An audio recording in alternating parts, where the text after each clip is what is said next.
Hello, AfterBuzz TV fans. I'm here at RTX with Joe Nicolosi. How are you doing today? I'm doing wonderful. This is day 3. I'm not tired at all. No one's tired and no one's voices are shot Nope. and everything is great. Exactly. So you've taken over writing Red vs. Blue for season 15 after writing a single episode for season 14. How does writing a single episode and an entire season differ?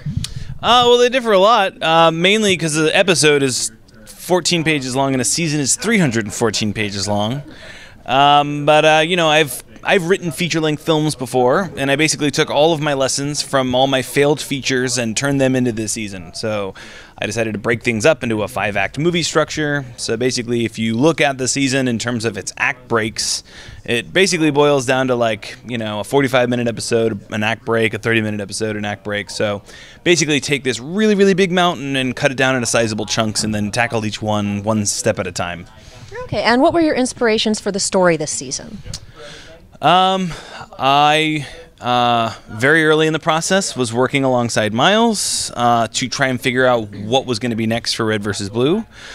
We had a lot of meetings every day for a couple of weeks where we'd have whiteboards full of, like, these characters still alive, this is what we did this time, this is what we did this time, and I was still sort of seeking out one bit of inspiration that would help form the season, and I have this Grail diary that I keep, and I write down every lesson I ever learn about film in it. And so it's this really old book that I have, and I was reading through that, and I found a quote from Indiana Jones and the Raiders of the Lost Ark when Belloc says, "I am but a shadowy version of you. It would take but a nudge to push you, to make you like me, to push you from the light."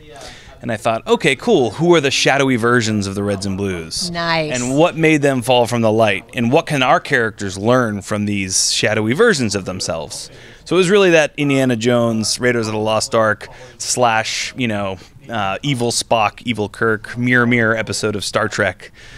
For a long time, my desktop background was evil Spock and evil Kirk, because it was like, that's the mindset I have to be in, you know? I need to see that gold lame vest every morning. Exactly.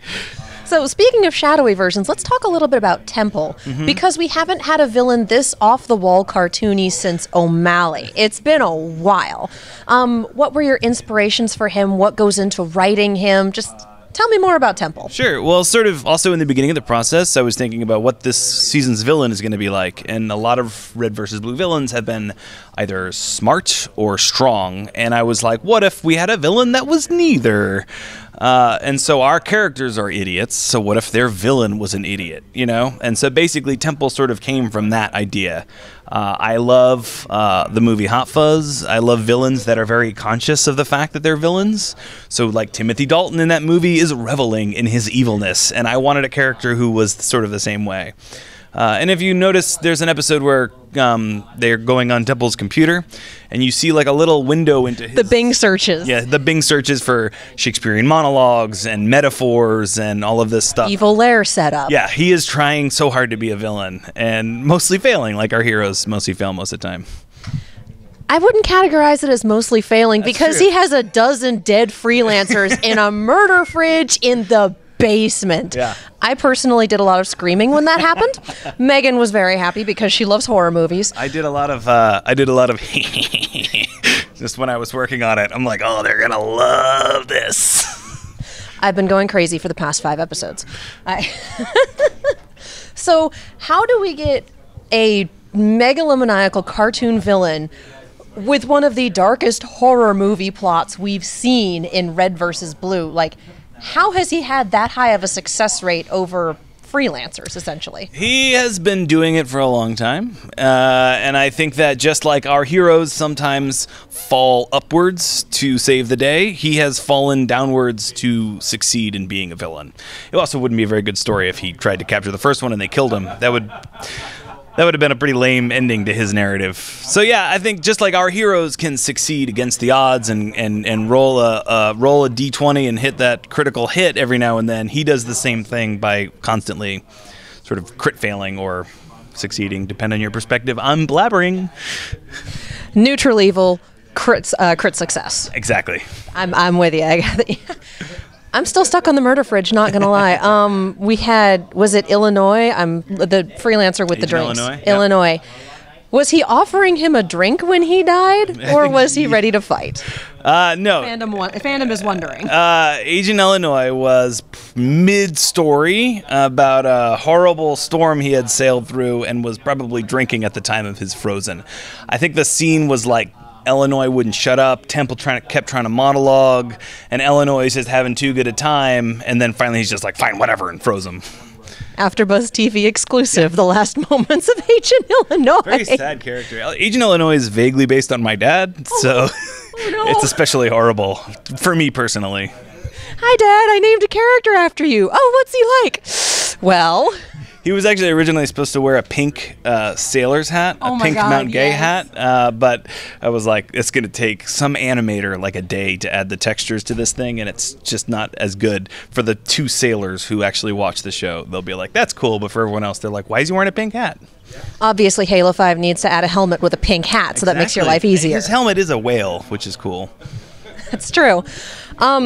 Speaking of fun characters, speaking of fan-favorite characters, Locust is back. Mm-hmm. And the panel went insane when you showed that episode. Like, oh my God, there was so much screaming. Why did you bring him back? I wouldn't have brought him back if I hadn't had in my head what is a really cool new perspective for his character. I think that Miles handed me the keys to Red vs. Blue and said, really do whatever you want. And I think that he started something at the end of season 13 with Locust, and I don't want to continue that story forever, but I want to add a little footnote to that chapter. So in your mind, what has Locust been up to between the last time we saw him on Chorus and picking up Lopez's head in the middle of space? Oh, several things. He's been really busy. One of the things I kind of wanted to vaguely infer is that when Locust gets the sword, it sort of started a bit of a quest, like in a video game, and he has gotten a lot farther on the quest than Tucker has. Like, Tucker found his sword and, like, just left it at that, but, like, Locust completed the next levels, and that's why he has the ship and other things that I almost spoiled. But things, guys, things. There is also a bit of, my inspiration for his direction is a lot like Clint Eastwood in Unforgiven. You know what I mean? Sort of like bad turned good, then maybe ? Who knows? Very quiet and holding his cards close to his chest. But there are layers to his backstory and his time since Chorus. Things that I want to slowly reveal over time and not talk about too much. Okay. So he stopped taking levels in Assassin and started taking levels in Paladin. Exactly. Yeah. He's like level 30 and Tucker's like level 1. Well, Tucker's still taking levels in Lovable Rogue. It's true, he is. All right. Is there anything you wanted to include in this season that got left on the cutting room floor? Yeah, well, there was one episode I really wanted to do right after episode 5, which is the one where you catch up with everyone. I really wanted to do a Office-style episode where every character is being interviewed, and it was like a lot of like looking at the camera and then like someone saying something and then seeing a reenactment of a scene. I had this whole documentary episode, sort of like, I wrote it. I mean, it was a script originally, but there was too many things happening, so I broke it up into episode 6 and episode 7. So the original draft of that was fun. I had to throw away a lot of jokes I liked. I had to throw away this whole making a documentary thing. There was a lot of like ground I cover, just character perspective wise, because I can have people directly talk to the camera. And I had to spread that out over the rest of the season, which is why random characters get random interviews throughout. So some of that stuff still made it in, but I would have loved to have done just like a straight up mockumentary, Office style, Simmons randomly looks at the camera and says something funny, That'd have been really fun. Given that looking at the camera like you're on The Office is kind of a punchline. Yes, exactly. I would have loved to have done that. All right. Have you seen any of the fan reactions to this season? Have they said or done anything in particular that you've enjoyed? Yeah. I read every comment. Oh, my God. Oh, friend. Yeah, no, it's not something I should do. Sometimes I try to avoid it. There was a subreddit thread, gripes with season 15. Oh no, just don't. And I was like, I'm not gonna click it. I'm not gonna click it. And then I started playing video games with my friend Alex Leonard, who works in the office, and I told him that, and he was like, oh, okay, really? And so as we were playing this game, he would just read all the comments out loud. And yeah, you know, I take everything with a grain of salt, the good comments, the bad comments, but for every 200 good comments I read, they wash off me like rain, and the bad ones kind of stick, and they're like splinters. I could probably speak out loud bad comments because I have them all memorized. Oh no! But it's good. It helps keep my ego under control, which is an important part of the creative process, not to get too big ahead. Well, and that also means you've got 200 good comments to go on, so people are enjoying it. I don't believe the good ones. I think they're all, you know, they're really just being nice. I'm enjoying it. And I'm saying this face to face with you, so you can't just be like, it was a comment on the internet. I'm a human being, and I like the show. I will say the reaction to episode 15 at the panel, that would have been hard to fake. It was very positive, and I think I'm gonna let that one soak in a little bit, I think. Oh, absolutely. And people have been clamoring to see Locust again because he's still around. So I think you gave people exactly what they wanted there. I would hope so, yeah. All right. Is there anything you'd like to say to the fans? We are doing 21 episodes this season. All right. Which means we just released episode 15. That means we have 6 more. The whole season's written at this point. We're recording the last of the voices. We're finishing up the Machinima animation. The story of Blue versus Red will be concluded at the end of this 21st episode. And then whatever we do next time will be a whole new adventure that is potentially wildly different. Do you plan to stay on with the series after season 15, or do you have other projects that you're looking forward to? Well, you know, I started working on this season back in October, and I have been very nervous, very anxious, not sleeping for months and months and months throughout the writing and directing process. And then the show started coming out, and I'm like, actually, this is kind of fun, too. So I really want to do another season just so that I can enjoy it and not be a nervous wreck the whole time thinking, oh, God, people are going to hate me. So I really want to do another season because I feel like I want to like take a...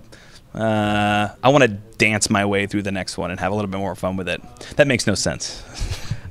Sophomore year, fewer nerves, knowing what you're doing. Yeah. A little strut in my step or something. Okay, sounds like fun. Well, I have to do this. Do you have anything to say to fans of Wash and Carolina? Sorry? Oops. Yeah, I regret nothing. No regrets. Well, thank you so much for joining us. It's been a blast. It's been fun. Enjoy the rest of the con. Thanks for watching. Thanks, everyone.